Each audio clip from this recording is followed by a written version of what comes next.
35% therapists are bad.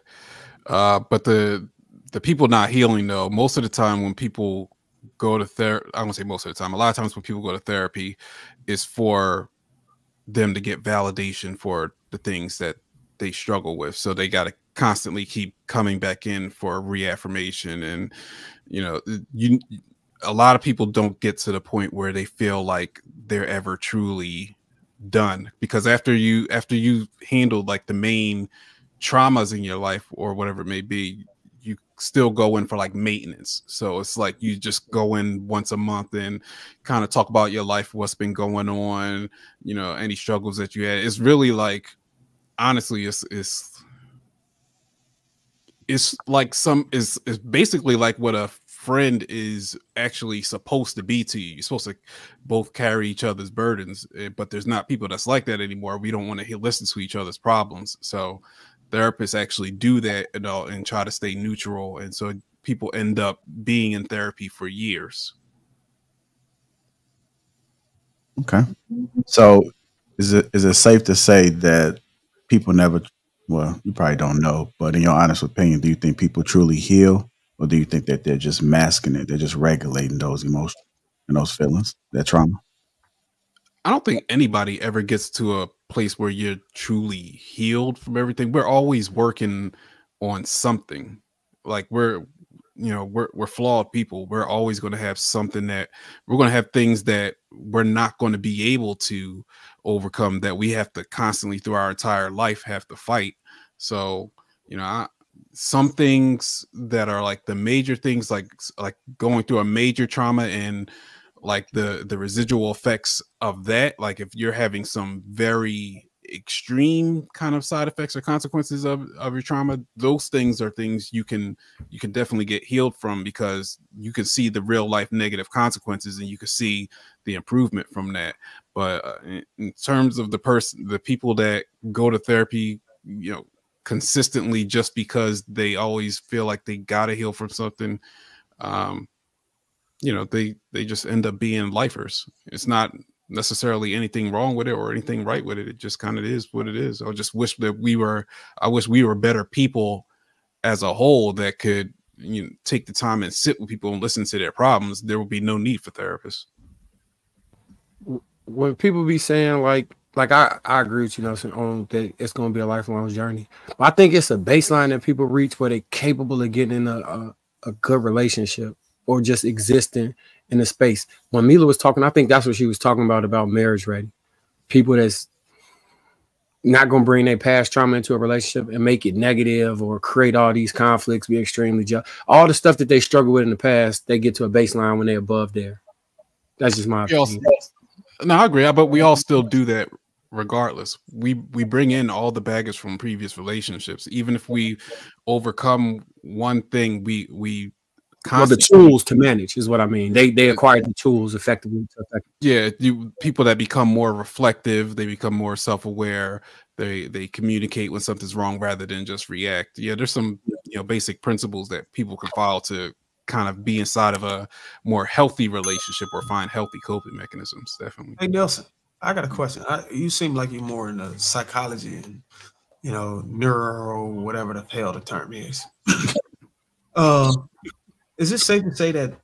I mean, I know a lot of people harp on this, and I know it's probably a dog that's been beat many times.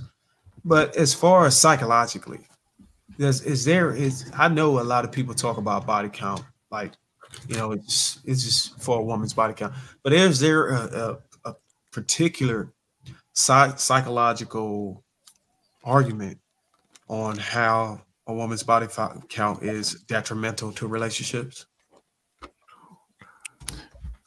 Like a psychological term? Like, well, I mean, like, is it an art? So, like, some people, I've heard the word, okay, it's a sexual trauma, you know, has an effect on a woman's ability to move forward in a relationship with another person based on her. She has sexual trauma. You know, she has soul, I don't know, I want to call it soul ties. Oh, okay. Yeah, there are women and men too that have had sexual trauma early in life, and as a result have become hypersexual to where they unfortunately derive a lot of their meaning from sex, from being intimate. Like they view that as how they receive love, and it comes with all a myriad of different problems. But that is definitely can be a consequence of trauma, and unfortunately we don't notice that until it's too late, because we are reaping the benefits of that trauma, and we just think this person is a freak and just everything that we need, until we realize what comes along with that. So yeah, definitely the high body count can be linked to trauma, but that it may not be that either. Some women just genuinely like sex and have been more open sexually to where they don't view it as like a very sacred thing. So it depends. So I think that with the high body count, it affects both men and women the same, and that the more partners you have, the harder it is for you to power bond with another person, because you become more numb to those experiences. Like, it's just like casual, it's leisurely, it's not something that you really hold sacred anymore, like folks that aren't having sex all the time, That's true. But I think a lot of men also don't derive in this necessarily intimacy, a sense of intimacy from sex either. Right, there's that as well. Yeah, so yeah, I'm sorry, go ahead, Gerald. Yeah, I just had a question. And I know Trev might have had a question. I don't know if that was Darren or Trev, but do you sometimes feel on Earth, right? Because I mean, I know people can probably seek healing spiritually, but just on Earth, have you ever thought to yourself, you don't have to answer this or not, but there's no hope for this person. Like, they're just too damaged for me to be able to aid and assist them through this. Oh yeah, I met a lot of people that are out of my area of competency that their negative effects are so much that like they kind of need to be hospitalized. Unfortunately, you see that in children too.